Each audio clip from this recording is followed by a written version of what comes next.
Good afternoon, everyone who's attending our herd health webinar today. Also, due to this COVID-19 pandemic, we had to resort to alternative means of reaching out to our producers. So this is one way to share information with our producers. And Alex has been partnering with NAPS for a few years now and providing a lot of information for ranchers and even farmers. And today I have invited her again, and I would like to provide a brief summary of our project before I give her the time. So the Arizona Native American Producers Success Project 7 is a collaborative effort between Developing Innovations in Navajo Education, New Mexico Cooperative Extension Service, and Diné College Land Grants Office. The project is funded by USDA's Office of Partnership and Public Engagement, Outreach and Assistance for Socially Disadvantaged and Veteran Farmers and Ranchers program. The goal of the Arizona NAPS 7 project is to increase the profitability and long-term sustainability of Navajo farmers and ranchers.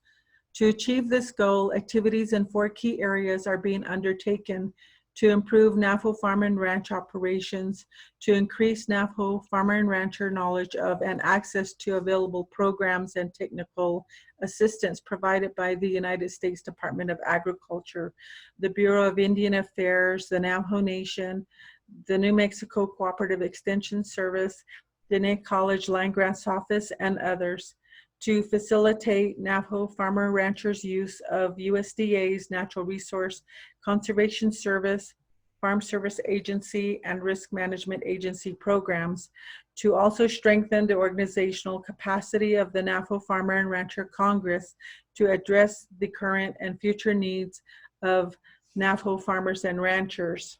Okay, my name is Alexandra Carlisle, and I am the University of Arizona FRTEP Extension Program. So just like every state has a cooperative extension program through the counties, there's another program called FRTEP. And if you knew Gerald Moore or Jeannie Benali, they were FRTEP agents for Navajo Nation. And basically what we are federally recognized tribal extension program extension agents, and we are located throughout the United States on different tribes. So I believe there are 33 FRTEP agents throughout the United States. Some tribes didn't opt in for the FRTEP option, but that's where my office comes from. And I'm directed under the University of Arizona. So it's a partnership between the Land Grant University and the Navajo Nation. So way back when, the Navajo Nation contacted the University of Arizona and wanted representation for agriculture extension education, and then through that derived the FRTEP programs. So my office is located in Shiprock, and my phone number is on here, 505-330-1443, and then of course my email address is on here as well. But we do have 4 agents on the Navajo Nation. There's myself in Shiprock, Nathan Nota, who is in Windrock, Christy Kintlachini, who is also the 4-H coordinator in Windrock, and then Gray Farrell, who is located in Tuba City. So because we're such a large reservation, they stationed us differently. So that's the FRTEP agents on Navajo Nation. So just a little bit about myself. I originally grew up in Tohatchi, New Mexico. I graduated in 2014 from New Mexico State University with a degree in animal science with an emphasis in livestock industry and production. And following that, I raised alfalfa as an alfalfa crop manager at NAPI for 3 years. And then in 2017, I joined U of A Extension, where I've been working primarily with educating adult producers and also with youth development and natural resources.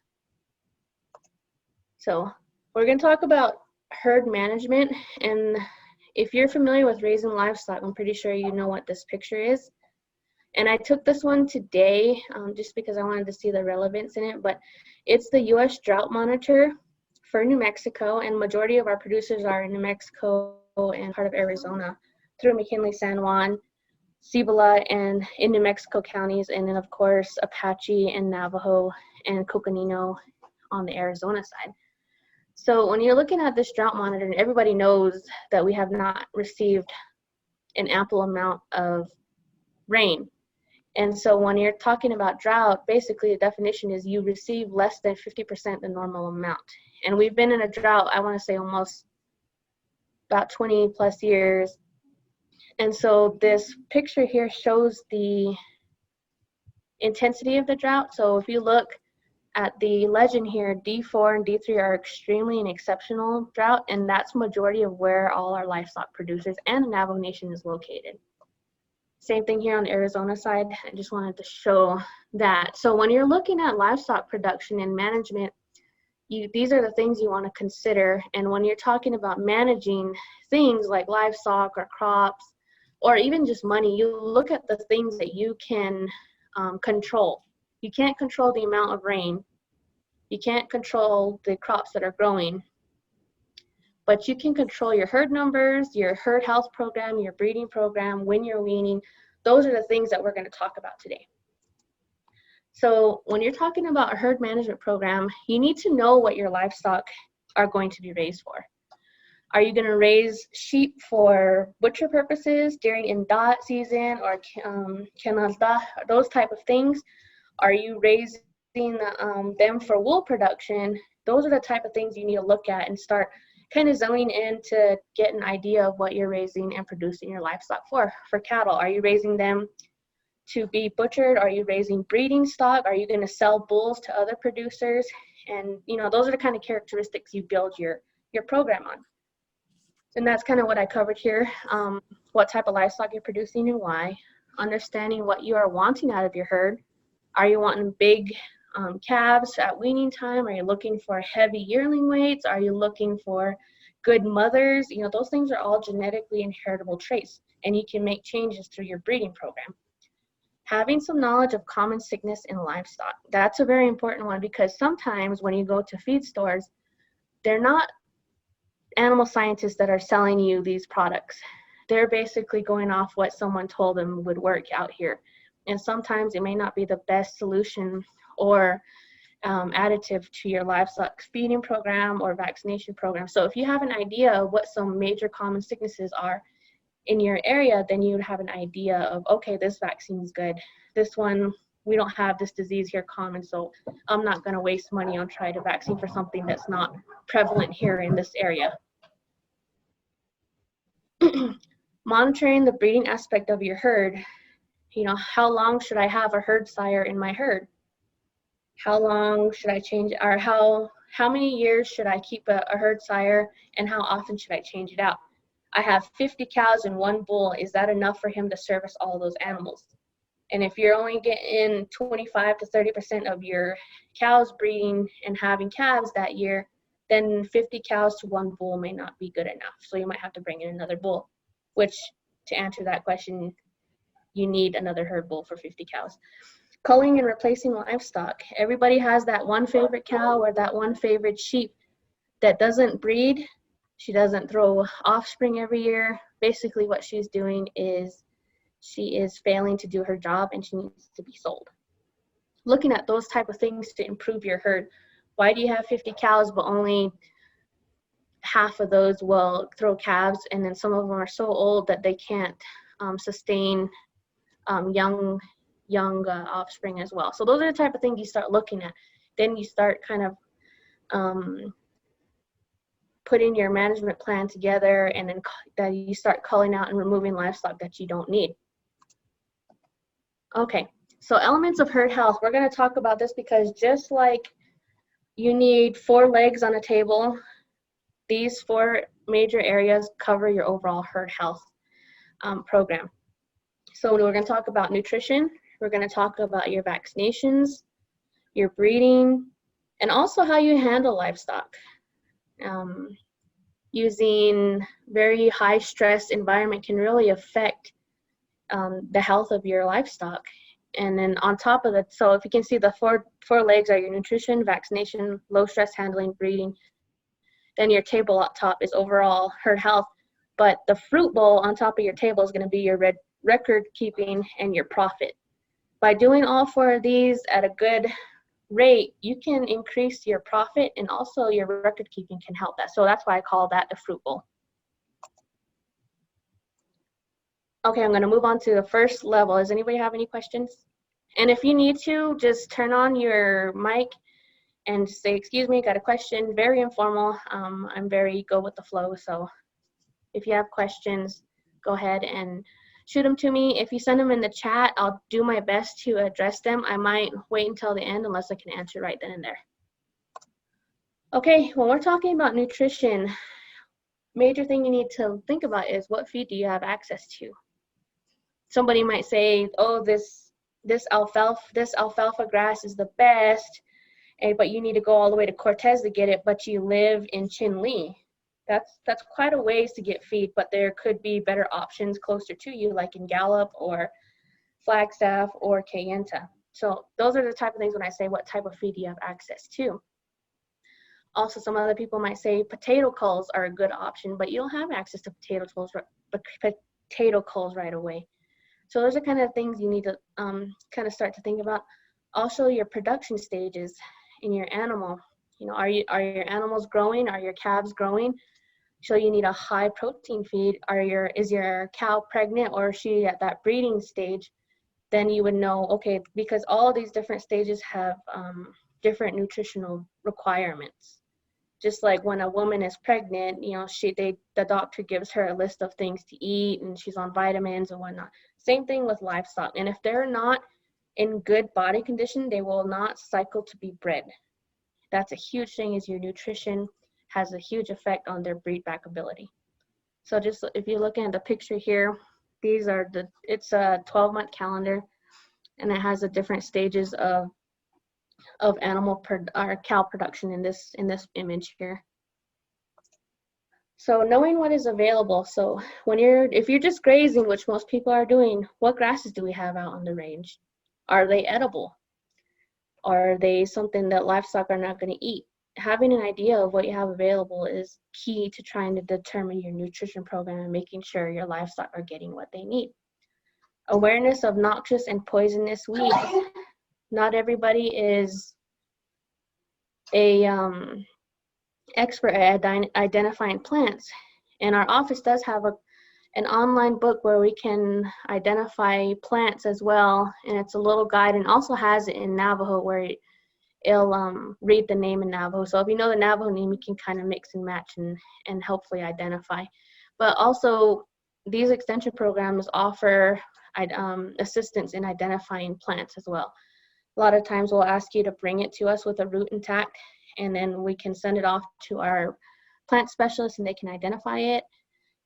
We did that with the purple larkspur, which I think it was last year, the year before, had taken a lot of livestock because it was a poisonous weed and it killed a lot of livestock, and there was a little bit of difficulty identifying it, but we were able to get that one locked down by using our resources. So we're here to help and educate. Our services most of the time are free. So all you gotta do is give us a call, shoot us an email, and we can do our best to try and help you. Okay, moving on, forages or hay availability. Alfalfa. Alfalfa can come in various grades, from cow hay all the way to premium or supreme hay. And the higher you get on that, of course, the more potent or hot that feed's gonna be considered. Then you got your grasses, usually around here are Timothy and Bermuda. Hay grazer or sorghum grasses are another option. Corn stalks, and then you got your grains or concentrates, which are not considered forages, but they're another option for feeding. So grazing and range forages, we've got very minimal amounts of grasses for grazing animals. Again, we go back to that drought monitor where we've always been in a 3 or 4 stage drought for the past 10 years. If I can look all the way back, that's what I've seen. So we're not seeing ample amount of grazing forages out on the range.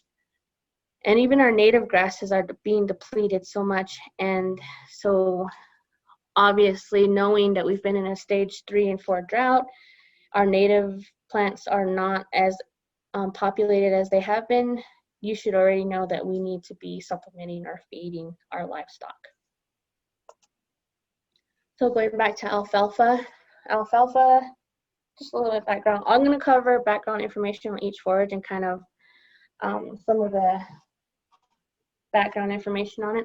So alfalfa is harvested in the summer, usually in New Mexico. 4 cuttings are typical, but Arizona, they can get anywhere from 7 to 8 cuttings dependent on their growing season. Alfalfa is not an annual crop. It grows, once you plant it, it can stay in production from anywhere from 5 to 7 years, just depending on how hardy that plant is. It's a great source of protein. This is majority of what people feed. It's got the most nutritional value if you're looking at forages. It does come in various grades. I mentioned earlier cow hay, good premium, and alfalfa grass. The contents mainly are your nutrients are going to be your leaves, and your stem offer your fiber. So when people usually go purchase hay, they say it's real stemmy or it's doesn't have enough leaves. You try to want to meet an equilibrium of enough leaves but enough stem, because the stem offers a fiber which causes the scratch factor in the gut and slows down the digestive process. So you want to ensure that you still have fiber in the alfalfa, because that slows your digestion process instead of going in one end and then squirting out the other end in a rapid time frame. So just kind of like, you want to think of your fiber as slow moving traffic, and that's what you want inside the gut, because the slower it goes through the gut, inside the intestines and in the gut, they've got these microvilli or these finger-like projections that pull nutrients and protein, and they absorb it. But if your feed is going 90 miles per hour from one end to the other, not much absorption is going to happen. So stems are good to have because you want to have fiber, and that's how you keep a healthy rumen as well. So alfalfa is good for all forms of livestock. You just got to look at the grade and also the amount you feed. Obviously, if you're getting a really green, rich, high and thin stem alfalfa, if you give a whole bale to your cows, I can guarantee you're going to have some digestive problems. If it's not bloating, it's dysentery or diarrhea, or you're going to have, that's mainly, it was either bloating or dysentery. And the same thing can happen with horses. If the alfalfa is too rich, a lot of times they'll end up getting diarrhea. So grass hay, this is a little bit better option, and it's less scary to feed than straight alfalfa. In this area, most common is your Timothy and your Bermuda grass. And alfalfa grass is most common as far as mixtures go in our area. And usually it's going to be, you're going to have more alfalfa to your grass in a bale. Usually it can be anywhere from 60% alfalfa to 40% grass, just because alfalfa can grow a lot faster than the grass, especially when you get into the hotter seasons, because grass takes a lot more photosynthesis time to grow than alfalfa does. Once you put sunlight on alfalfa, it'll take off, and usually can outgrow the grass. But an option you can do is purchase an alfalfa bale and then purchase a grass hay bale, and then just kind of dilute the two and feed them. It's a little easier to feed that way. Grass hay will have a protein value of 12 to 16%, but can get higher dependent on harvest. And remember, when you're looking at forages, maturity of the plant determines the nutritional value. So if a plant, alfalfa first cutting is usually pretty hot, and people are afraid to feed first cutting, because usually it's a thinner stem, more leaves and whatnot, and so then it becomes a hotter feed. It has a higher nutritional value, but that's dependent on the maturity of the plant. So you can still feed second, third cutting, but still grow premium quality hay during that time and still have some issues. Hay grazer or sorghum grass. This is something big that I know NAPI does a lot of, and it is a good option so long as you are feeding something additional to it. You can do like a range cake or cracked corn or a 4-way type feed, because this will not cover their nutritional needs in the fall. But it's a good fiber option. Very similar to grass hay. It comes baled or rolled. The nutritional value is lower than alfalfa, but again, still a good choice for livestock. We used to put some of our growing calves in the fall on this, and they can free choice and eat and go as they please. Horses don't necessarily tend to eat it, but some people have said their horses will eat it. But again, if there's not much option out on the range, they'll eat what they can find as well. So if you want to feed, throw a few rolls of these out there, and you can put one of these out there, and if you've got cows and horses and sheep eating off it, it's perfectly fine. So you don't have to buy this feed for the sheep, this feed over here for your cows, and this feed for your horses. You can it's kind of a multi-purpose, multi-animal feed if you really come down into your budget and you're pinching pennies, because we all know feed is getting expensive. But like I said, with this option, it's good to have like a range cake available, some type of alternative feeding option, because this will not get or meet all their nutritional needs, especially in the fall.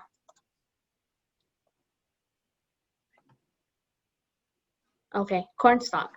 A lot of people used to use corn stalk. Again, this can be baled. Basically, it's just the leftover stalks from corn harvest. I know my Che used to go and cut the corn stalks off out of the field after we harvested corn, and then they would tie the bundles together and put them in the shed, and then just like today when it's snowing and cold out, throw that out, and it gives some type of feed to the sheep and goats and cows.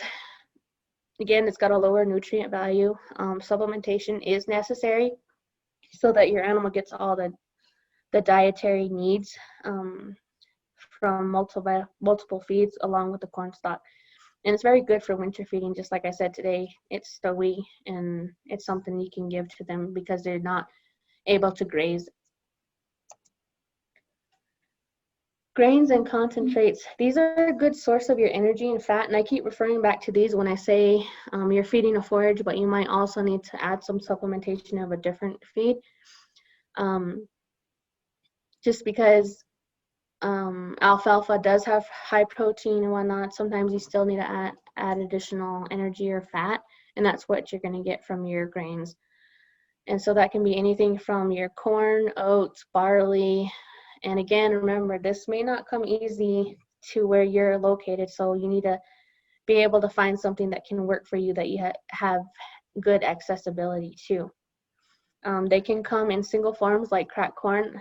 There's a picture here of cracked corn or crimped oats. And then also we have things like 4-way. A lot of people use those, and those are usually considered complete feeds or textured feeds. So those you can put those together and kind of work out a feed plan and use the two forages and concentrates or grains to get your animal what they need. These can cause an energy surge in livestock. If you go and put a bunch of corn, cracked corn, a lot of times you can have some issues with digestion as well, dysentery or diarrhea. You can bloat animals off this stuff too if you feed too much.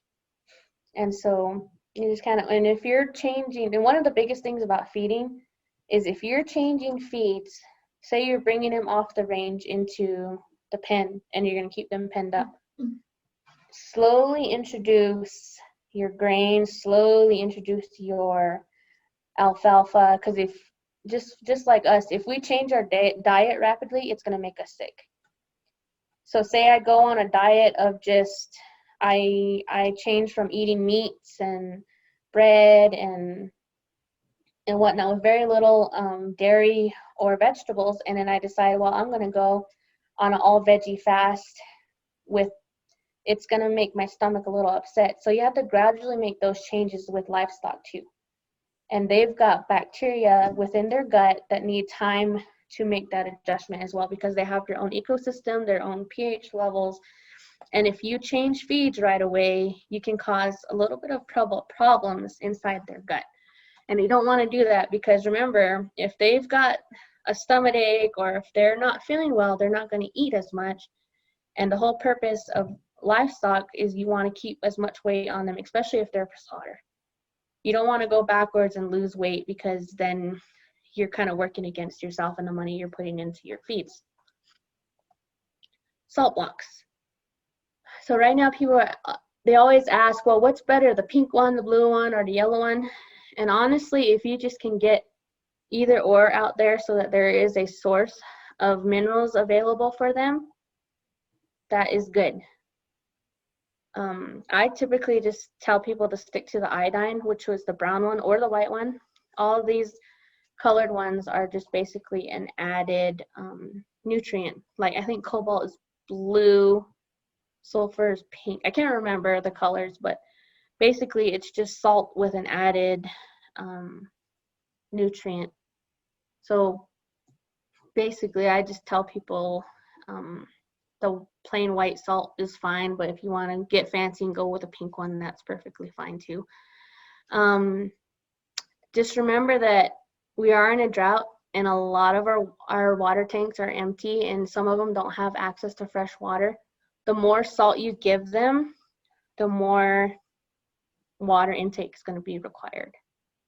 So that's just something to keep in mind. And if you do offer supplementation with a salt block or mineral blocks or range cakes, it's best to do it away from a water source, because what happens is they end up drinking there, and then they just hang out around the water source, and then they overgraze completely around your watering hole. So I don't know if you've noticed, a lot of times when you drive up to a water hole, it's completely overgrazed for quite a bit, because they just hang around the water and the salt blocks right there, so they eat wet forages around there. Next thing you know, forage around the water tanks are depleted. Mineral blocks and cakes, there are a huge variety available, just like your salt blocks. Some have different nutrients in them. What these do is they provide macro and micronutrients, which are all very important to development and growth of your livestock. Again, nutritional value does change based on production phase. And these are usually molasses based. So if you have bought like Sweet Licks, they're usually pretty expensive too. They're like $60 to $80. And then they can range anywhere from like your 16 to 18 to 20%, just off the top of my head. Doesn't mean that these are actually pretty good, and cows will enjoy them, and they usually eat them up pretty good. If you have a herd of cows, sheep, and goats together, you really need to look at your labels. And I'm going to mention reading labels throughout the rest of this presentation, because they don't print them on there just to stick them on the side of the blocks or the vials. There's important information on those labels that you need to pay attention to.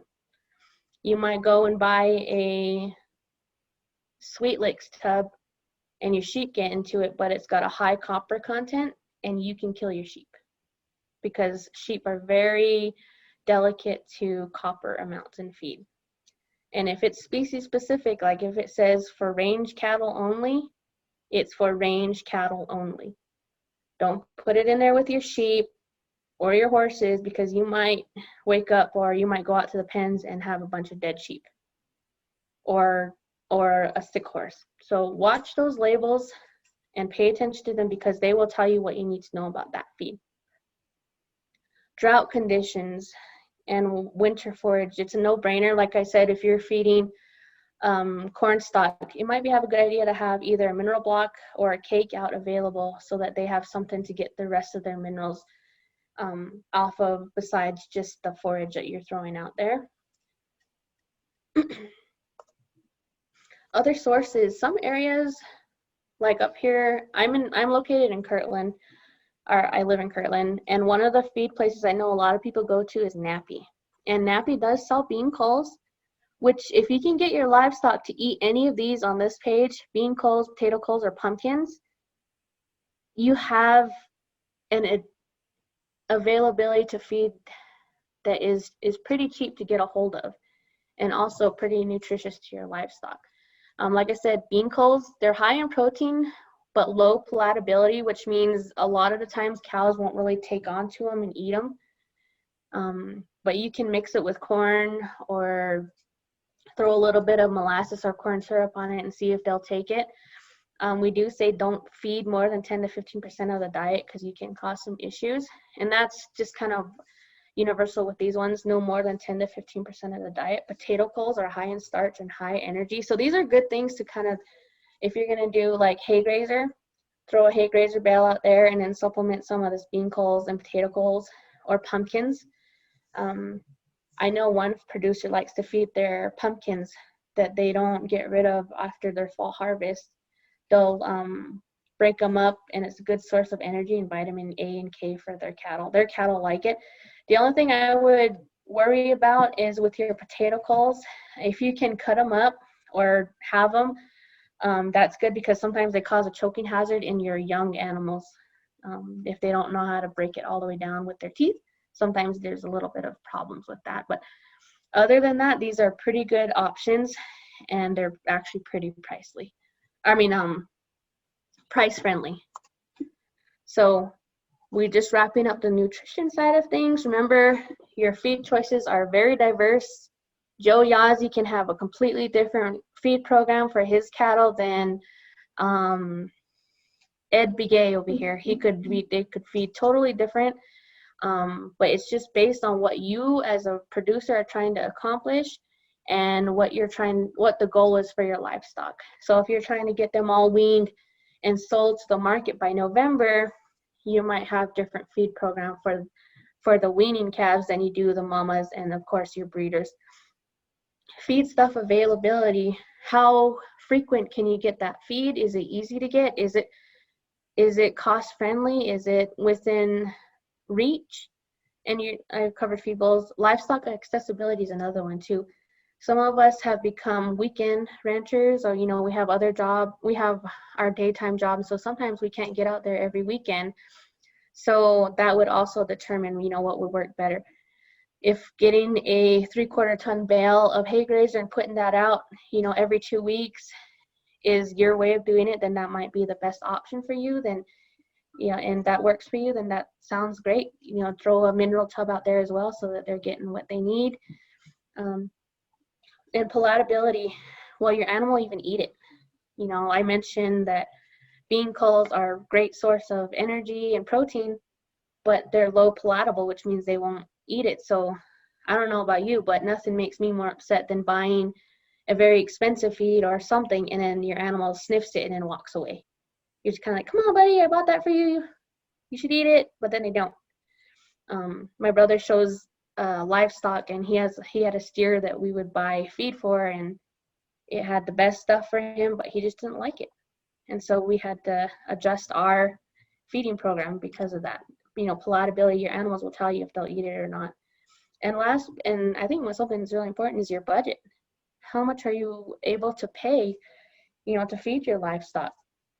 And if you have 40 cows, but you can't afford to feed all 40, maybe you need to reduce your herd and invest what money you use to sell your livestock, invest that in a feed program.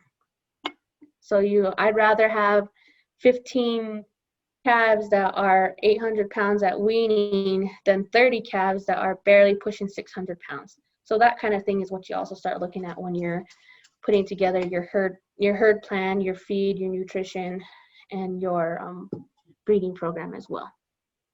Any questions on the nutrition side?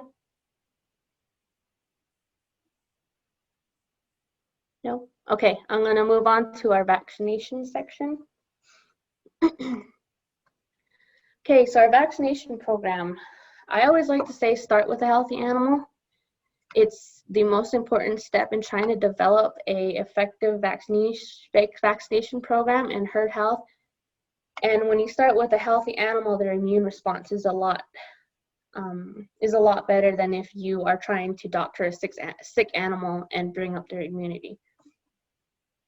And when you start with a healthy animal, it reduces the need for treatment or residue worries, and you get your best response to your feeding program. Remember, I said a table stands best on 4 legs while we're on leg number 2. You could go and buy great feed and spend money on Sweet Licks tubs, alfalfa grass, and have a program of feeding.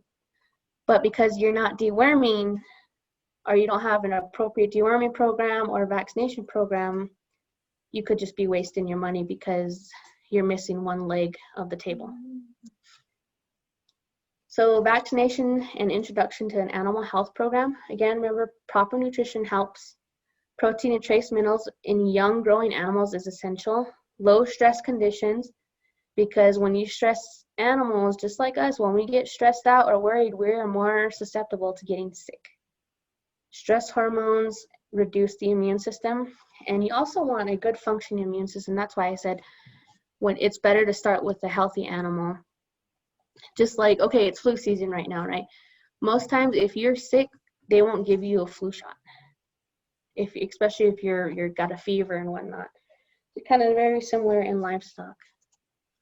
So I'm going to talk about two types of vaccines that are very common, and one of them is called a killed vaccine or toxoid, and these are non-replicating, and a modified live vaccine is a replicating live toxoid. And I'll go into a little bit more detail on how to explain these in a few minutes. So killed vaccines, they provide a wide variety of disease protection. There's no risk in reverting of a wild strand because remember, these are killed, they're not live replicating, so you won't have much or lower risk of a wild strand. No risk of spreading between animals, little risk of abortion, and these are more stable in storage, which means you can use it, and as long as it stays out of sunlight and within the viable dates on the vial, remember the label provides you a shelf life. You can put it in your refrigerator and store it for the next time that you have the vaccine, as long as it's not outdated. And no on-farm mixing required.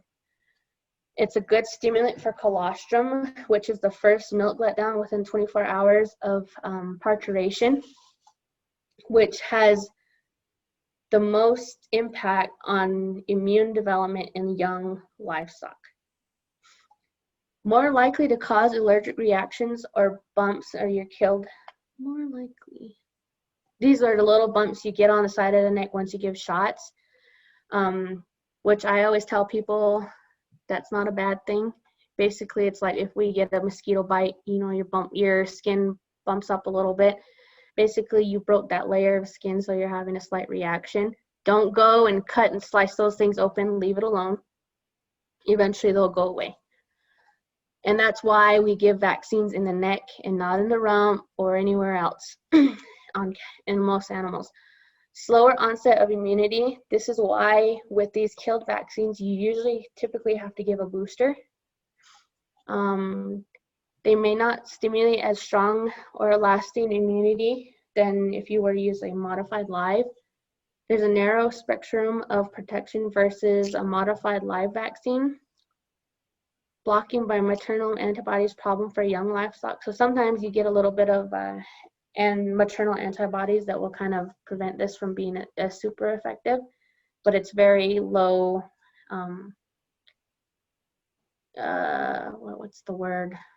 low chance of that happening. And usually with your killed vaccines, they're a little bit more expensive. And I'll give you an example of what these killed vaccines are. Modified live vaccine. So these are the ones that are live and they replicate. One dose is usually what you need to provide protection a year, or depending on what the label tells you to do. You get a more rapid protection onset, a wider spectrum of protection versus a killed vaccine. You're less likely to cause an allergic reaction or lumps, not susceptible to passive antibody block. These usually cost less than a killed vaccine, but the shelf life is very short. Usually with a modified live, you mix on site and you only have effectiveness from 2 to 4 hours. The possible excessive immune response, and this is the big one. If you don't know if the animal that you are vaccinating is pregnant or not, you're better off using a killed vaccine, because this modified live version can cause abortion or infertility. And then again, you have to handle and you have to mix this vaccine. Any questions on the modified live versus the killed vaccine? No? Clear as mud. Okay, so a killed vaccine example are your like your 8-way, 7-way, 4-way. Your clostridial diseases don't come in a modified live from what I've learned. They're all almost killed vaccines, which means it only comes in one bottle and you usually do a booster 2 weeks later. And Covaxin 8 is a good example. Modified live vaccine example that I have here is for, let's see, Bovishield Gold. And so this is one you mix. It's a live, modified live. So it comes in 2 vials like that. The vial on the cloudy vial will have like a sterile solution. And you basically take a syringe and you take out the solution and you put it in the clear bottle, which will have a powdered dissolvent in there. You mix the two, and so that's what I mean when you do on-site mixing. And once you mix that, you need to give that vaccine within 2 to 4 hours. The sooner the better, because the shelf life on these are not long.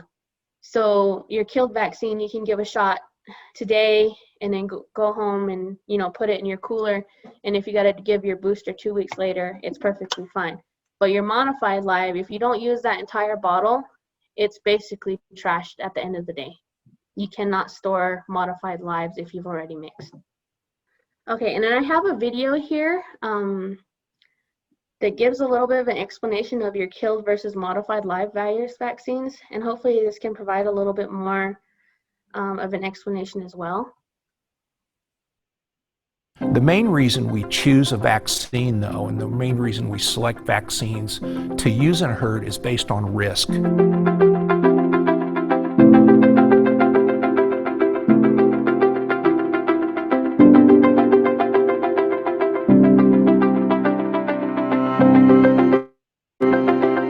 Producer might choose a killed vaccine instead of a modified live vaccine if they're in a different risk level. In a herd with a really high risk of infectious disease, be it IBR, BVD, or whatever it might be, you would probably want to choose a modified live vaccine just because of the duration and the level of efficacy those vaccines provide. The reason a producer would use a killed vaccine over a modified live vaccine are several. The first reason is that not all diseases can be prevented with a modified live vaccines. Clostridial diseases, for instance, are only available with killed products. The other reason would be safety. Killed vaccines can generally be used regardless of an animal's previous vaccination history. They can be used regardless of what that animal had received before. A lot of times producers are concerned about vaccine reactions, and you can see vaccine reactions, adverse reactions with either product.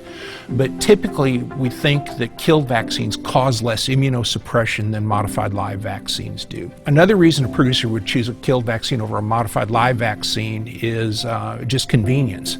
With the modified live vaccine, once that vaccine's mixed up or reconstituted, the entire product needs to be used within a short period of time after that is mixed up. With the killed vaccine, a producer can take a few doses out of a multi-dose vial, and it tends to be more convenient. If a producer's unsure of what to use, the best resource that producer has is their local veterinarian. They know the diseases that are in the area. That veterinarian can have a discussion with that rancher or farmer to determine their level of risk.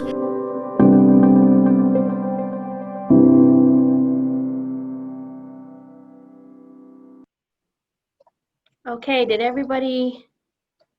was everybody to hear the video? Yes. Okay. All right, we'll move on. Hopefully that provided a little bit more of an explanation on the differences in vaccines and how they're categorized. So moving forward, and usually the biggest giveaway for a modified live is it comes in 2 vials. And one is a dry concentrated one and the other is a sterile solution, and you mix those. That's the biggest giveaway for your modified lives. And then your killed vaccines a lot of the times are just one vial. Just like the doctor indicated in the video, your clostridial disease vaccines are always killed. There's not a modified live version. So that's like your most common, a lot of people will call it blackleg. That is a clostridial disease, and it covers your clostridial parapharynges, and of course they come in they'll be also known as 4-way, 8-way, or 7-way. And a big common question is, well, what's the difference between 4-way, 7-way, and 8-way? And the difference is, just like, I'll use COVID-19 as an example. Every coronavirus has been around. There's just different strands. Just like there's different strands of the coronavirus, there are different strands of the clostridial disease. In this case, I like to say, relate it back to like a family. There's 7 clostridial brothers. So 4-way will only cover any diseases caused by 4 of the clostridial brothers in that family. If you do 7-way, it covers all 7 clostridial brothers that can cause the blackleg or clostridial disease. 8-way also has the capability to handle all 7 of your clostridial strands, but also has blackleg and yellow, I believe it's yellow fever. I cannot remember off the top of my head. It covers that as well. So my recommendation is to go with an 8-way, just because it covers all your bases, and it also throws in your tetanus toxoid, especially if you have livestock up in the mountain or around barbed wire and you don't see them all the time. If you give them that 8-way, you cover the clostridial diseases, and you also cover if they get cut or tangled up, that it lowers the chances and they're protected against tetanus as well. So my recommendation, and a lot of the vets around here would say, an 8-way is better to do. And so in the previous slide, I had the example of Covaxin 8. That's one that's just done an awesome job. So moving on to the next slide, vaccine handling and storage. Remember earlier I mentioned follow the label, not only on feeds, but also especially on your vaccines, because that will tell you almost everything that you need to know. Your storage, the label will determine, if it's okay to vaccinate pregnant livestock, or the age you need to booster, if there's a requirement to do a booster so many days after the initial vaccine expiration date. Those are the type of information that is provided in the label. And then I know we don't have refrigerators along our chutes and whatnot, but it's good with all vaccines, you need to keep them cool and out of direct sunlight, because if they get overheated or if they're in direct sunlight, it destroys the toxoid that's in there, whether it's killed or live. You need to keep them out of direct sunlight. And so we have a picture on our BQA certification where there's a vaccine vial on the dashboard of a truck. That's a big no-no, because you basically just invalidated that vaccine and it's no longer effective. So here's an example of what a vaccine, or in this case, this is a parasiticide, which is your dewormer. Ivermectin is a very common one. This one, it provides all the information. Like I said, this is a parasiticide. It kills roundworms, round stomach worms, lungworms, grubs, sucking lice, biting lice, mange mites, and Horton flies. And so it'll tell you the active ingredient. It'll also tell you how much of the active ingredient is per ml. And remember, an ml is the equivalent to a cc. So if you're looking at syringes and it says ml on one side and cc, they're the same thing. They're the same measurement, actually. So some people get that confused, but I just wanted to clarify that. So this is what a label would contain. It's got all the information you need on there. What it is, active ingredient, any warnings, not for use in animals. If it's species specific, it'll tell you on there. It'll tell you what it's used to treat, a recommended dose. Administration will tell you how to give it to the animal. Some of these are pour-on, some of them are sub-Q injected or intramuscular injected or intranasal. It'll tell you all that information in the label. And it'll tell you any residue information. That's important, especially if you're taking them to be slaughtered. you want to make sure that, for example, on this one, it says cattle must not be treated within 48 days of slaughter for human consumption.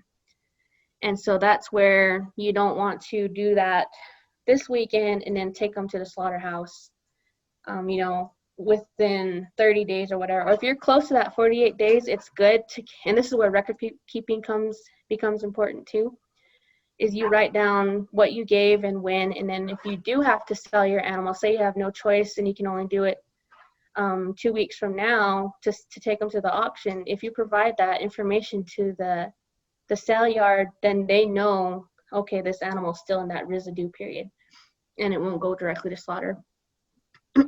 It'll tell you anything about storage as well. Let's see. I think I covered most of the information. Disposal, they'll tell you not to put it in the water. That should be no given, but again, it does happen. And so it'll tell you what you need to know on the labels. Injection techniques. Okay, I mentioned this earlier. So the two main ones that are used are subcutaneous and intramuscular. Subcutaneous is the tent method where you pull up the skin and go underneath the skin. This happens in the neck region. And again, the label will determine the injection technique. Intramuscular, this will go directly into the muscle in the neck region only. I know in the 80s and 90s, they were talking about giving them in the rump, and that's a big no-no now because of injection site lesions. Remember, most cattle are being raised for meat. So if you're giving shots in that rump area, most of your expensive cuts are coming from back there. And so when you give a shot, and a lot of people, and I come across this a lot, they're like, well, nobody will know. As soon as that animal hits that butcher block and gets hung, they'll see injection site lesions, and I'll show you what they will see in the meat. And the other thing was no more than 10 cc's per injection site. And so if you're given like a really high antibiotic, sometimes you'll have to separate your injection site locations. So injection zones, when I keep talking about the neck area, this is the picture that I'm talking about in the region. So it's color coded. So your intramuscular injection site would be within the green area. And that's where you just go directly into the muscle.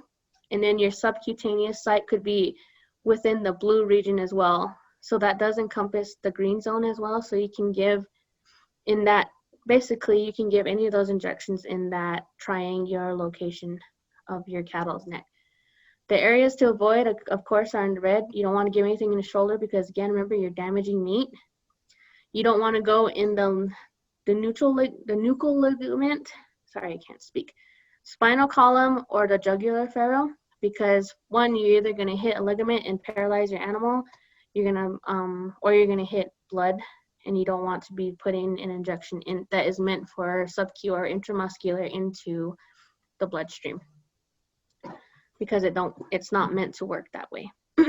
So what I tend to tell people is if they can inject the vaccine, lift the skin, put your needle in, and then draw back a little bit. If there's no blood, then you're good to go. But if you draw back and there's blood that comes back into the syringe, then you need to pull out your needle and go and then try it again, because you might be in a vein or artery that you don't want to be injecting vaccines into. Okay, vaccination procedures. Again, the label will give you the direction on what you're doing. If it gives you an option of intramuscular or subcu, the best route and preferred is through subcu and underneath the skin.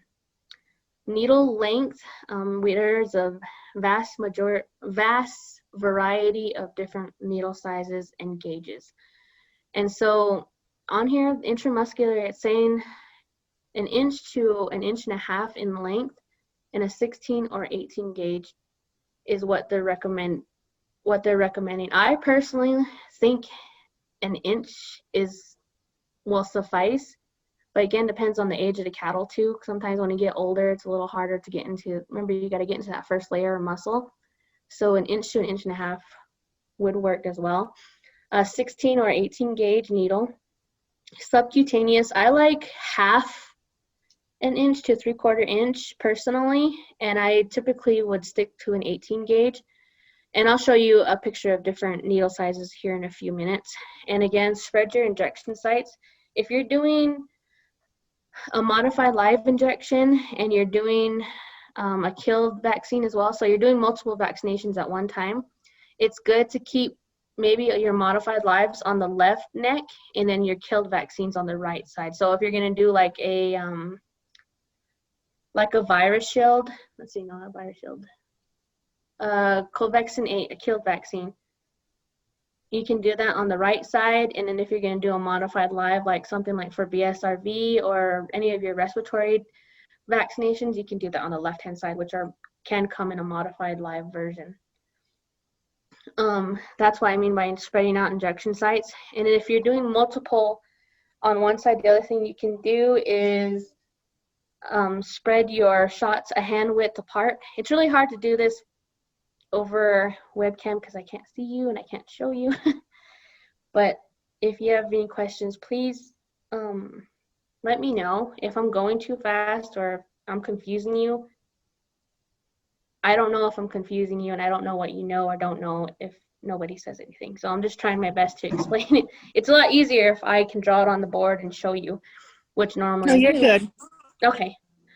And then the other recommendation is change needles every 10 to 20 head. I say 10 just because you don't want to be injecting the same animal over and over, or using the same needle to inject several animals, and if that animal were sick, basically you just got the next 10 behind it sick. And the other thing is these needles dull very quickly.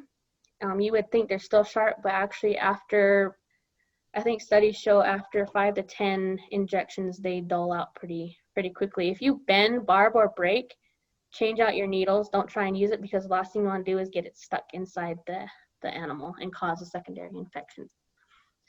Earlier, I talked about your lesions from injections. This is what it would look like. You get that thick lesion within the cut, and you would think, okay, well, it's just on the top, so it's not that much, it's not that big of an issue. Those actually can go in 2 to 3 inches, and that whole area that's displayed there, they're going to cut and trim that entire thing, and an inch away from that not infected area, but where the lesion is, they're going to cut an inch around that entire thing, and there goes, your meat and that cutability of that particular cut. If it was steaks, if it was a good piece of meat that was supposed to be sold, well, you just lost that because you didn't do the injection correctly. That doesn't mean that we do have some issues with other areas as well.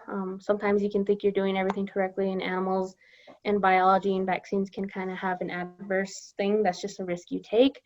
But this is what it would look like if you were to do it like in the rump. And that's why in the late 90s, they started to make the changes on vaccine protocols and injection sites. So if you've ever taken a beef quality assurance class, they cover all of this information. And these pictures were taken actually from that course.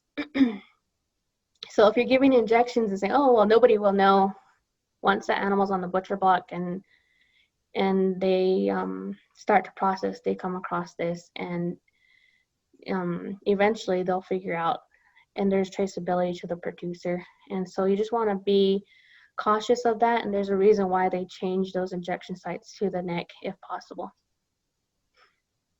More on procedures. So here's a good picture of a girl actually giving a vaccine. That's the area I was talking about in the triangular portion of the neck. And it looks, from what I can see, it's a subcutaneous injection. And so other things, I know some people have said, well, my daughter's a nurse and we clean the needles in between each shot. We wipe it with alcohol, an alcohol wipe. That's not the best method because you might be inactivating the ingredients within the vaccine. That's why we say change them out every 10 to 20 head. Once they get dull, change out your needles. And the other thing about it is don't be dipping your needle in any disinfectant, especially if you're using a modified live vaccine, because you just inactivated the whole thing. Don't mix your vaccines. it's funny, people like, they think, well, that's should be standard. Why would you mix vaccine? Who does that? But it does happen. People will draw some up of the Covaxin 8, and then they'll draw up of another vaccine in the same syringe, and then they'll try and give the shot thinking it makes it faster, but it actually really doesn't.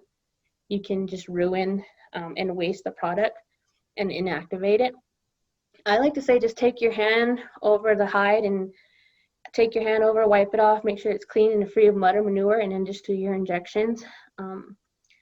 And that's the best way I could say to do it.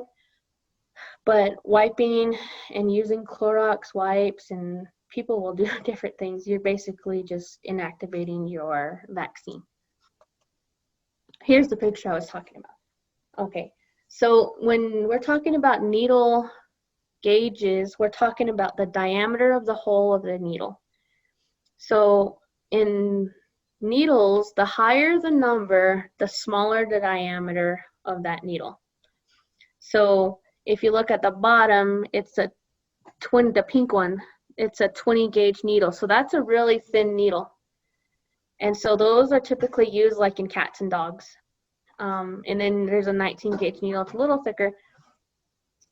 And then you get to your 16 gauge needle, which is a lot bigger in diameter than if you compare it to a 20. And I typically like to use an 18 gauge needle. I just think it's not as painful. I think it's just nicer to use that than to use a 16 gauge needle, unless I need to use, say I'm vaccinating or I'm giving penicillin or some type of, or a vitamin, and it's really syrupy and super thick, then I'll use a bigger gauge needle just so that fluid can get through a lot easier, or you'll be struggling, your hand will be shaking trying to push that vaccine in. And so it just makes it easier if you use a bigger gauge needle on either older animals or solutions that are a lot thicker, like maple syrup, more syrupy, versus someone that are more liquid. So like your Covaxin 8 or your Virus Shield, you can use an 18 gauge needle or a 19 gauge needle just because that's more fluid. I don't know if that's a word. The liquid is more easy to push through. And then I earlier mentioned I like more of a 3/4 to 1 inch size in length of your needle. So if you can see the white needle, it says 16 by 1 and I think that's 1.5. That's a really long needle. And so if you get animals in the chute, or you have your lambs down to give vaccines, they don't lay nicely for you when you're trying to inject them, right? They're jumping all over. And sometimes if you can use a shorter needle, you don't have to use the long ones because those are easier to break and get them lodged inside them. So that's just kind of the rule of thumb. But 16 and 18 gauge needles for cattle and sheep, I think, are acceptable. Go with a larger gauge needle if the solution is a little more thick and harder to push through a syringe. And then the other thing I forgot to mention was, if you are drawing from the vial, try and dedicate a needle just specifically that goes inside the vial to draw into your syringe, and then put a needle that's actually going into the animal. So use a sterile needle to pull from the vaccine vial than what you're using to inject in the animal. So you don't want to use one needle to give the vaccine to your cow and then use that same needle and go inside your vaccine bottle, because if that animal is sick, you just contaminated that whole bottle. So I've been working with the vet tech here in Shiprock, and these are her recommended cattle injections just based on what's been working around here. It may change dependent on your location and how you like to do things, but these are kind of what we've been using here and have seen good results. So springtime, from March to May, we're looking at a dewormer, an injectable, as well as the 8-wave vaccine. She recommends Covaxin 8, and then a poron for your ectoparasites. So remember, there's ecto and endoparasites. Ecto are the ones on the outside, and your endos are the ones on the inside. And one thing to remember about deworming is you will never 100% get rid of parasites. What you're doing when you're vaccinating for or deworming in the spring and the fall is you're trying to manage the number of parasite within the animal. You're just managing the population. You're never going to get 100% away from it. And they can get these things from eating grass, if parasites were on the grass, or interaction with other livestock that have them, especially the ectoparasites like your lice and your mange and fleas. But to complete the springtime, a vitamin A and D or a B vitamin is nice to give them that extra oomph they need to get through and start parturition, or if they're lactating. In the fall, again, another dewormer, and then an 8-way vaccine. The other one that she likes to recommend is called a virus shield, and that also helps cover some of the respiratory diseases that we come across, especially in sheep. So here's your sheep injections. Very similar. Covaccinate, deworm, internal, external. They've used belbazepam for oral and a poron. Usually she said that they would use an ivermectin. And then virus shield, see, that covers your BVD, your IVR, and your parainfluenza, which basically are your respiratory issues.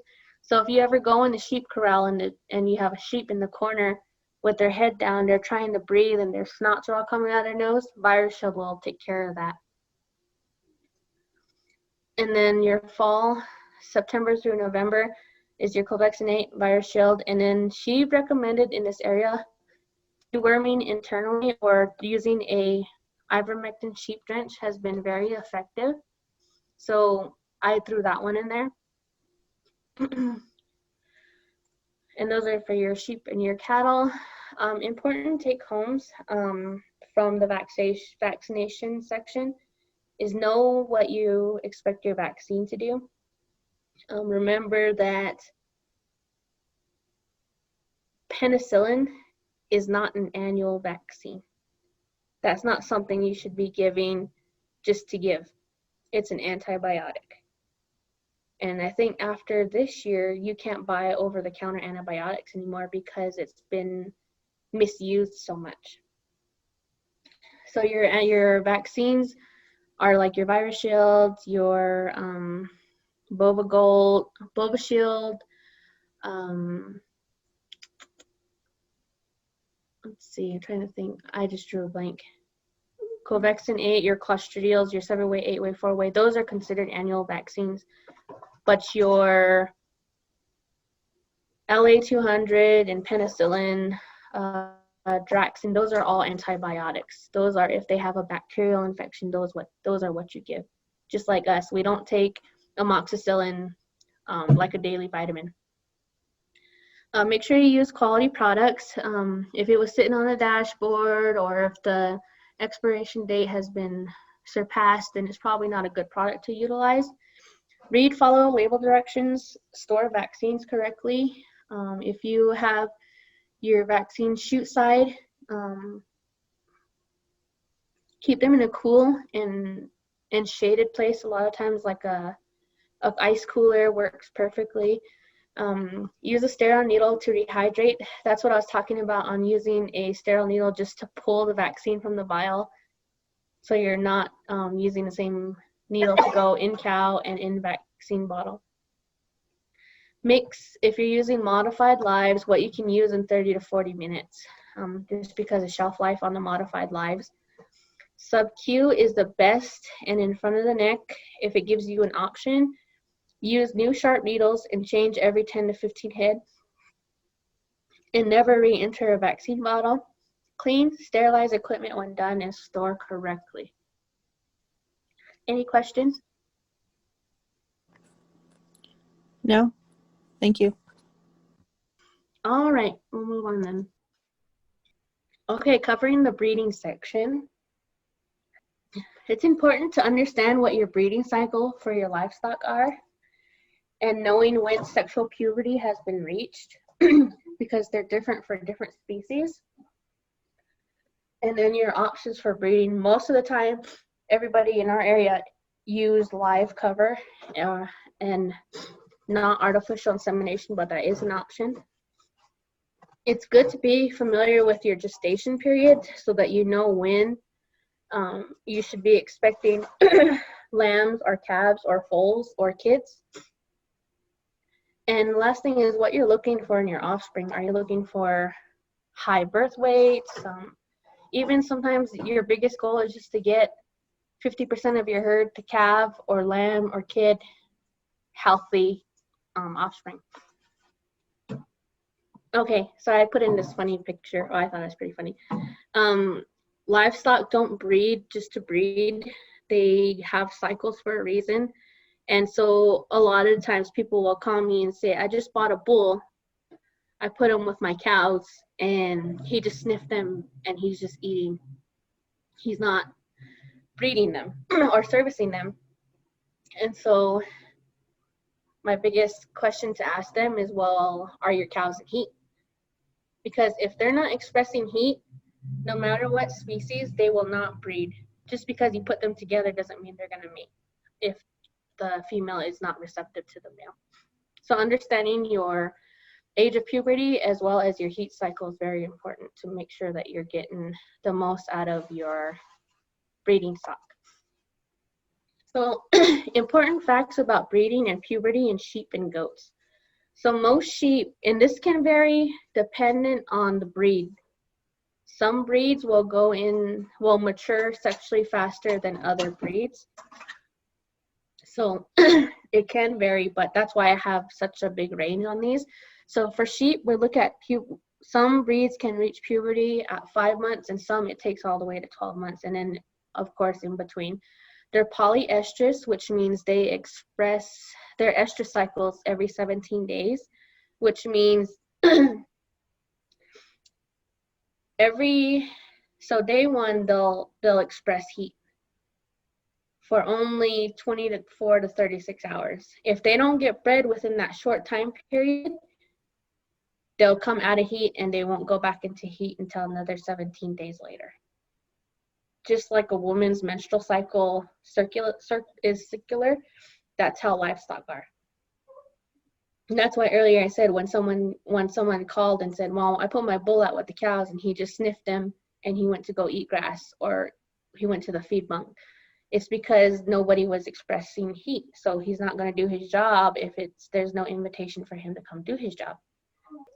Sheep gestation period is about 5 months. And then when I began the presentation, I said, someone called and said, well, I got 50 cows and 1 bull and I didn't get a full calf crop. Well, they're overworking that bull. And so typically for sheep, you're looking at 1 ram to 35 ewes, and then goats 1 buck to 35 does. And then talking about goats, they reach maturity a lot earlier than sheep do. 3 to 7 months. They're polyestrous, but theirs is 21 days. So every 21 days they go into heat. Short day breeders, again, 24 to 48 hours is the only amount of time that they'll express heat. 5-month gestation, very similar to sheep. And that sheep, goats, cows, basically every animal will continue to express heat until they're bred or get pregnant. And if they continue to do it and there's no bull, then of course they're not going to get pregnant. But your nutrition and the overall health of your livestock can affect its estrus cycle, which means it can go into estrus or it'll stop that cycle completely if it's not healthy or does not think it is healthy enough to sustain being bred. Or it underwent stress during parturition or labor. Say a sheep prolapsed or a cow prolapsed. It's really common in cows. If a cow prolapses, usually she will not go back into heat, or she will have the same issue with her next calf. So those things can affect it, as well as nutrition. If they have low body conditioning scores, or if they're really, really fat or too skinny, it can affect their estrus cycle and their breed back ability. So cattle, puberty, heifers reach sexual maturity earlier than the bulls do, by a couple of months. Again, this varies by breed, by nutrition, and their polyestrus, again, every 21 days. Their estrus cycle is a lot shorter, so 16 to 18 hours for cattle, and gestation period is 9 months or 283 days. Standard is 1 bull to 20 cows or 25 cows. If you have 30 cows and 1 bull and they're all cycling differently, sometimes you can get away with having 1 bull cover more cows. But then again, it goes back to being able to watch your livestock and knowing when they're going in and out of heat. So if you have 30 cows and 15 cows go into heat within the same couple of days of each other, he might be able to cover them all, but sometimes he might not be able to as well. It just depends on their cycling and how effective of a breeder he is. I like this picture. I cannot find one like this for sheep, but basically this is giving you a 365-day time frame in your cattle. And so typically for a cow to be fully effective, I want to say she should have a calf and 1 calf and a half in a 365-day time period, which means she's got a calf on the ground and a calf in her belly. That's how you know you have an effective, and she's doing her job. And so that's what this diagram shows. So you got 100 days of gestation plus pre-calving, and so 160. You put the 123, 160 together, and you get your 9 months, and she calves. But she should also have a calf on the ground, lactating. And then after a cow calves, between 40 to 60 days, there's a time period called uterine involution, which basically is a time period when your cow's uterus shrinks back down to normal size. Once her uterus has gone and completed the uterine involution process, she will start to cycle, and she will go back through that process again. So she'll have a calf on her side, and she should be getting ready to cycle and start expressing heat again to be bred. Does that make sense? Yes, it does. Okay. Okay, so that covers the breeding portion. And there's a lot you can do with genetics, and I didn't cover, typically you want to keep a herd sire. If he's breeding the same females, you want to keep him in the herd about 2 years. If he starts breeding his daughters, then you're going to start seeing issues with inbreeding. So typically every 2 years you want to be switching them out. Just so that you're ensuring that you're not having any inbreeding issues. And depending on where you're getting your breeders, you can select for certain traits. Like you can have high weaning weights or high mothering ability. And a lot of that is determined in cattle through EPDs, which is your expected progeny differences. And those will tell you, what you to expect in the offspring. It's basically a kind of a scale on how to see the bull's offspring performance based on his performance history. So that's how those work. So that's kind of the breeding side. You can select for different traits. If you have, for example, I grew up around cattle, and when I was younger, we were seeing that we were having to pull a lot of calves from our first-time heifers. And the reason was our bull that we had purchased to sire our herd, he had a birth weight over 100 pounds, which means his babies were heavy babies. And so that's why on the first-time heifers, they were having a hard time delivering those calves without assistance. And so what we did was, when we went to go select a new herd sire, is we looked at birth weight. And so we started buying bulls whose birth weight were below 80 pounds or between 80 and 90 pounds. And we never had the issue of pulling calves from first-time mamas. Those are kind of the things you can see and select for. Or if you are crossbreeding, there's a thing called hybrid vigor where you take the best of 2 different breeds and create an offspring. So for example, would be like a black Baldy, like a black Angus and a Hereford. You'll get some pretty nice calves off of that cross. You get the big bodied trait from the black Angus, as well as the ability to produce cutability meat and put on muscle and the heaviness of that calf. But you also get the docility or the temperament from the Hereford. And so you kind of create your own little unique package. And that's something that's considered, it's called hybrid vigor, which is basically a crossbreeding. You get the best of both worlds. So you can kind of gauge what you're expecting out of your livestock off of there. And when we did that with our herd, and we saw that our black Baldy calves or our crossed calves were heavier at weaning weight than the straight Hereford calves.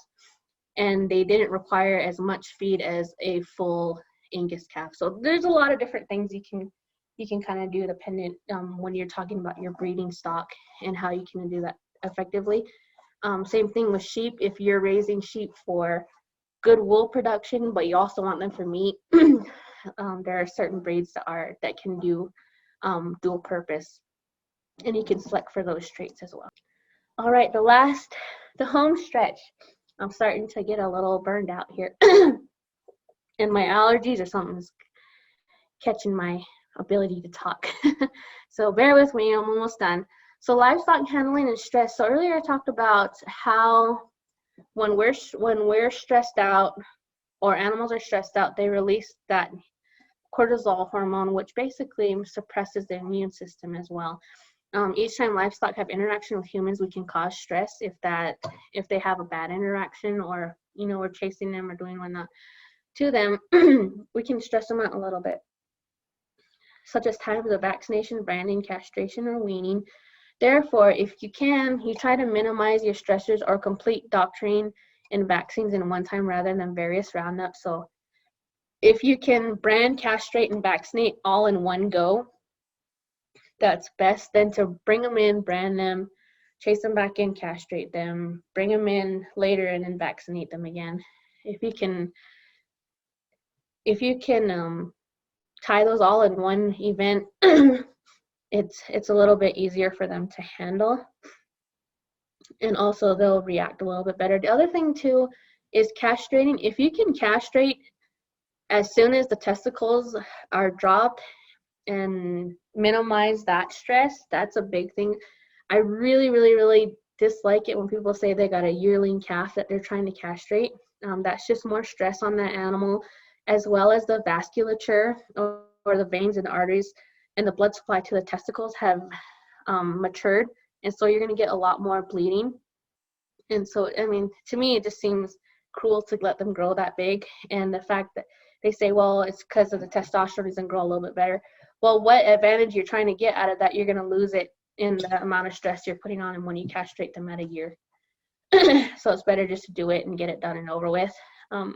Stress affects how your animal produces more stress, weight loss, and reduced eating and drinking water.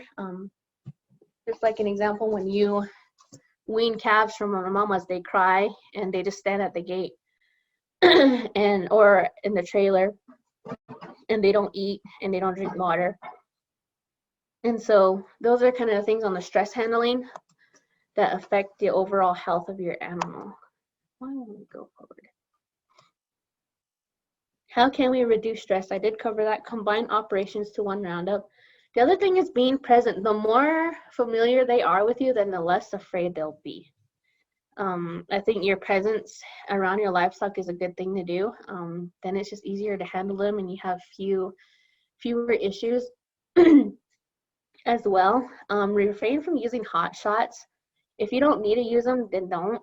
I understand there's some circumstances you might have to, but if you can get around working your livestock without doing that, that is good. And the other thing that that was really studied within the last 10 to 15 years was Temple Grandin had talked about the design of your facilities and using that to your advantage, using their natural flight zones and designing your fencing area as a tool.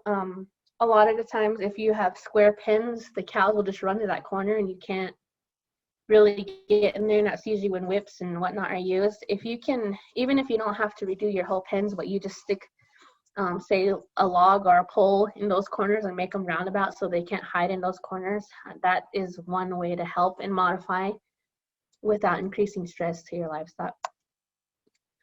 That doesn't mean we're not going to 100% eliminate it, but we can definitely reduce and manage how much stress and pressure we put on our livestock. The other thing to mention is if you can possibly wean your calves or your lambs or your kids away from a mother at least a week or two before taking them to a sale yard, that's pretty good too, because you're reducing that stress level and you're teaching them and introducing them to feed bunkers and creep feeding, so that when they get to the sale yard, they already know what a feed bunker is and they kind of already have been away from their mother, so they know they're there to eat and they're not worried about crying for their mother. Record keeping, this is an important part of all of it too, just because you can track your herd production levels, how each cow is producing, if you sold any or if you had any deaths, or even for tax reasons. It's good to keep this information. Say you had Betsy, your cow that you had for 10 plus years. She always threw awesome calves. Their weaning weights were always over 650, and she has a few heifer calves that she birthed. It's good to keep those heifers because their mama were good producers, which means most likely that they have a 50% chance of being good mamas too. So you can kind of start looking at those things and make your decisions on which heifers to sell and which ones to keep. So if Betsy's heifer calves, you keep them for replacements, and then you got your other cow, Edna, who always throws calves, but she doesn't take care of them and she won't feed them. She doesn't breed back to a bull. If she has any heifers, obviously you want to get rid of those heifers, and you might want to get rid of Edna too because she's not doing her job and she's being complicated. So those kind of help with your production decision, which calves to keep and which ones to cull. Important to track herd production, birth dates, that way you'll know how many were born in this month and how many were born this month. That way you can also gauge when their mothers will go into heat and cycle and make sure you have a bull in there or a ram in there or a billy. So those are kind of some good information. Sire and dam information, again, that's your bull and your cow information. So you can just kind of track performance data. Dates of vaccinations, that's a good one to have. Date of your administration, so the day you gave the shots, what vial serial number and the withdrawal date.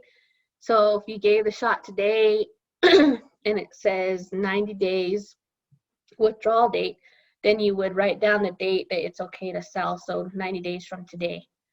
Breeding dates, what dates you exposed your females to the male, and if they were bred or not, then you can have an idea of if that bull or ram or billy covered that animal and when to expect your offspring to arrive. For some reason, they always like to come when it's cold, like now in the snow and whatnot, and you'll be prepared, especially for your lambing season. Make sure you'll have an idea, okay, so these 10 ewes were bred on this date, so they should be lambing soon. So you can bring those ones and keep them in the corral and then expect for lambs, and then you can pull them into jugs or into a safe area for them to finish the parturition, and they can nurse and get to take care of the offspring for a couple days. And that's also when you'll see if they have any issues with parturition or labor. And if they have twins, you can make sure that you're getting both of them fed and up and moved around. Or if you need a bottle feed a twin. Cost, feed, vaccinations, miscellaneous. This was important this year just because there's so much funding available. But one of the big things that I see across the Navajo Nation is a lack of record keeping. And when you apply for some of these federal programs, you have to have ample records, how much you fed, what you did, and whatnot. Even just for the grazing permit stuff, they'll ask you, you have this many animals and you say that they're not grazing, you're feeding them. Well, where's your feed cost proof? So keeping receipts and those stuff can help not only for your tax information, but when applying for any type of grants or monetary supplementation for farmers and livestock owners. Like this year, the USDA is doing quite a few. And so I believe Navajo Nation was doing some programs too, but you had to have good record keeping on that. And that's why I say all this information and the 4 legs of the table will help with your profit or the fruit bowl on top of your table from that image I shared in the beginning. Other importance of record keeping is your biosecurity. Say there's an outbreak of something, you have your records to say, well, it didn't come from my herd, and then cost tracking, profit or loss margins. That's where you can make those hard decisions if you need to reduce your herd size or switch up what you're doing. Traceability, say there's an outbreak of trichomoniasis, and so they start going to the area or the region where it came from. And if you have records that you treated your bulls or you got your bulls tested and it didn't come from your herd, then you're safe, because if they don't know, they'll quarantine herds, and sometimes they'll kill the entire herd, or it's what they have done in the past. Business decisions made and performance records, again, that goes back to herd reduction or increasing or change up of what you're doing for that year. Just because what you've been doing has been working for you doesn't mean there isn't room for improvement. If you are covering a lot of these things we're talking about, great. And if you aren't and you need help getting started, that's what Extension is here for, to help. And then we can, become more business savvy on livestock production. Just remember, from the whole entire session today, herd health has various factors and different things that go into an effective herd health management plan. A good feed program, but if not vaccinated animal isn't getting the most out of their feed. Again, remember, spending high dollar on feed, but if you're not deworming, you're not getting your bang for your buck. Choice of correct feeds for production phases, making sure that you're hitting their requirements when they need it so that they continue to do what they need to do. If they're not in ample body condition, they will not breed back. Therefore, you're feeding an empty cow for an extra 21 days until she cycles again and then gets pregnant. Vaccination minimizes sick animals and maximizes growth and breed back, and ultimately quality livestock. Breeding, have good live cattle that can grow, produce good offspring, and minimize birthing problems. That was the example I gave you with low weight birth bulls and preventing inbreeding.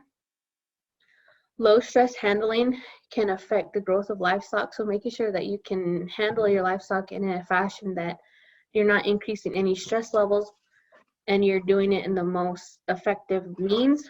All of the things that I talked about today contribute to your herd health program, and not everyone's program will be the same and can vary. And a lot of the pushback sometimes we get is we're telling people how to do what they've been doing for 40 years, and that's not the goal of Extension or anybody that's talking about livestock production. Is we're trying to help you get more out of your program and maximize and improve what you're already doing. If you've been doing it for 40 years, obviously you're doing something good. We're just trying to be here as support and help. And things are changing, things are improving, and so we kind of got to keep going through with it. And hopefully in time, we can improve your herd, improve your pocketbook, and improve your profits at the end of the day. Now we can talk about a drought management plan. This goes back into your business decisions and how your record keeping can help with this portion. You can inventory your cow herd, identify high risk or cull cows. So those are your cows that will not stand for a bull. Well, every time you try to round her up and vaccinate her, she runs off. She doesn't stand to get bred by a bull because she's too wild or crazy. Those type of things, getting rid of those are the ones that have been in the herd but haven't thrown a calf in years. They're basically not doing their job effectively and they need to be fired. Culling early or weaning early. If there's not much forage out on the range and you're expecting the mama to sustain herself, a fetus, and the calf on the ground, it's probably a good idea to try and pull the calf that's on the ground and wean it earlier and then start sub-feeding that calf so that the mama can just worry about herself and the fetus that's growing inside her and not try to produce milk for that calf on the ground. Inventory, forage, again, we really don't have much out there. You want to try and match your resources to your need, and if you are way over need than your resources, supplementation programs for feed or herd reduction might be needed. And that's where I go develop a supplementation program. Beware of drought health problems, any issues that you might raise into. And one good example for drought health problems or issues is the example I gave earlier about the larkspur. We didn't have ample amount of range forage, and so cows just started eating what was green and what was coming up. And lo and behold, it was a noxious and a poisonous weed, and it took out a lot of herds in Shiprock as well as the Nazlini, area.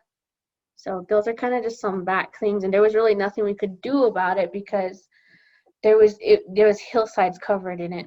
And so what we told producers it was best to do is to pen up their livestock and then supplement feed until that plant outgrows that palatability stage. For some reason, they were only eating it or attracted to that plant when it was still in the bud stage, but as soon as it flowered, they left it alone. So our best advice was to producers was to pen up their animals and feed them until those plants matured and got to their flowering state, which was pretty costly to some areas. Either they lost livestock or they spent more on feed. Any comments or questions? I know it was a lot of information, and so I hope I was able to teach something new. Again, if you have any questions or you need any help, our services for the most part are free. We can come and sit down with you, and if I don't have the answers, I will find somebody who has the answers. I got a lot of connections with not only the University of Arizona, but also Utah State University as well as New Mexico State University. And so, and as well as our own programs here on the Navajo Nation. So that's what I have to offer. So if you have any questions or comments, feel free. Again, this is my first webinar series, and it was really, I don't want to say difficult. It was just different from having to present in front of people where I can draw on a whiteboard and I can explain things a lot easier that way. And I'm a very hands-on person. So when I do these in person, I bring different examples of vaccines, needles, where you can look and touch and whatnot. Even with forages, I bring hay, I bring the different things. So you can see the textures and what I'm talking about, but it's a little harder to do virtually, but I hope I covered and made sense today. So, but thank you for joining. If there's no questions, if you don't want to ask questions out loud, I can hang on for a few minutes to do any chat questions. Alex, this is Sadie. I think you really covered a lot of information. I tried to write as fast as I could, and we went through this. And I think the information that you shared was really good. I especially like the fact that you covered, the kill virus and the modified vaccines, to where it was, understandable. And then even the salt blocks. I know just recently I had asked my nephews to get salt block, and I told him, I said, well, I said, I think you need to get the ones that's got like a lot more minerals in it, only because, you know, if we give them the one, like you said, the white blocks, they're going to be thirsty for water.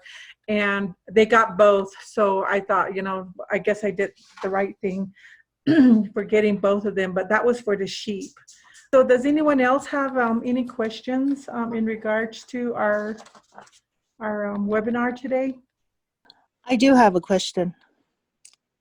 So we usually attend like seminars and trainings.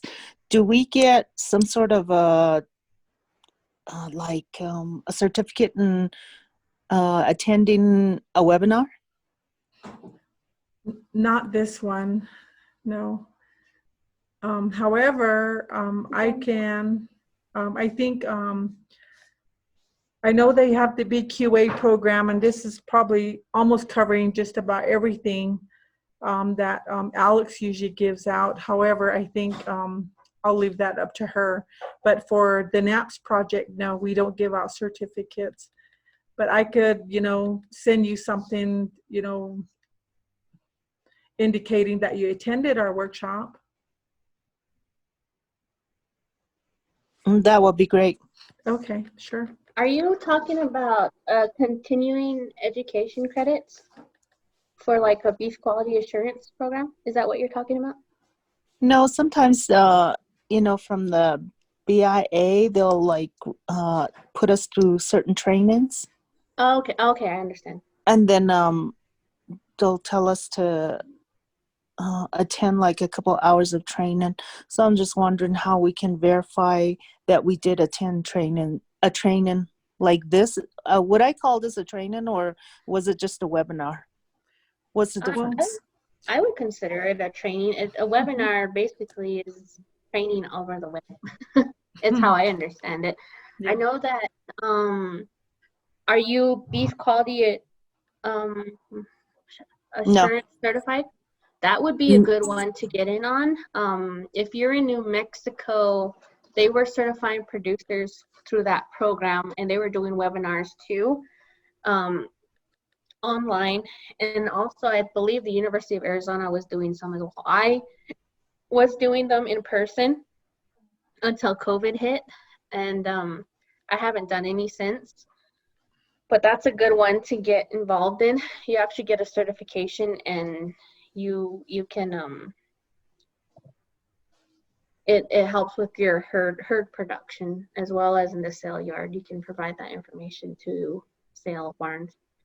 That one's a voluntary program, and it's free for New Mexico and $5 in Arizona. Okay. Well, I'll go ahead and put some together for you, Bessie, and send it out to you. Okay. I have your contact info. All right. Okay, so not Jesse, Alex, can you go ahead and put me back as host? And I have 2 slides that I want to finish off with to conclude our webinar today. So the Arizona Native American Producer Success Project 7, we have a staff of 2. I'm Sadie Lister, the field coordinator, and I reside out in Indian Wells, Arizona. You can reach me by my email or my cell number, which is 928-637-5633. And then the assistant field coordinator, Sharon Sandman, can also be reached at 505-427-4262. And it looks like we still have somebody asking questions here. Let me see if I can get that on real quick. Alex provided also her information. If you have a pin ready, you can reach her again at 505-330-1443. And then also she did provide a website, and if those of you who might want this is a Facebook link, so you can reach the University of Arizona, the FRTEP program. So great job.